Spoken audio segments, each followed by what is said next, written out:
Rangpur express ট্রেনে যাত্রীকে ধর্ষণের অভিযোগ, আটক রেলওয়ে কর্মচারী। কমলাপুর রেল স্টেশনে রংপুর এক্সপ্রেস ট্রেনে যাত্রী ধর্ষণের অভিযোগে ওই ট্রেনে দায়িত্বরত অ্যানাউন্সার পিএ অপারেটর সাইফুল ইসলামকে গ্রেফতার করেছে রেলওয়ে পুলিশ। বুধবার ২৬শে জুন রাতে সংবাদ সম্মেলনে কমলাপুর রেলওয়ে স্টেশনে থানার ইনচার্জ অফিসার জয়নুল আবেদিন এ তথ্যে জানান, এদিন সকালে রংপুরগামী রংপুর এক্সপ্রেস ট্রেনে এ ধরনের ঘটনা ঘটে। ভুক্তভোগীর অভিযোগ, ট্রেনটি ছেড়ে যাওয়ার আগে তাকে গন্তব্যে পৌঁছে দেওয়ার কথা বলে ট্রেনে তুলে নেয় কর্মরত অ্যানাউন্সার সাইফুল ইসলাম। পরে ট্রেনের টয়লেটে নিয়ে যেয়ে জোরপূর্বক তাকে ধর্ষণ করেন সাইফুল ইসলাম।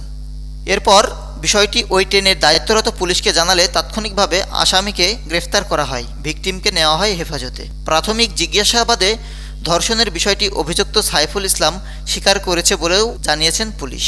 ভিডিওটি ভালো লাগলে আমাদের চ্যানেলটি সাবস্ক্রাইব করবেন। এরকম নতুন নতুন নিউজ পেতে আমাদের চ্যানেলের পাশে থাকবেন। ধন্যবাদ।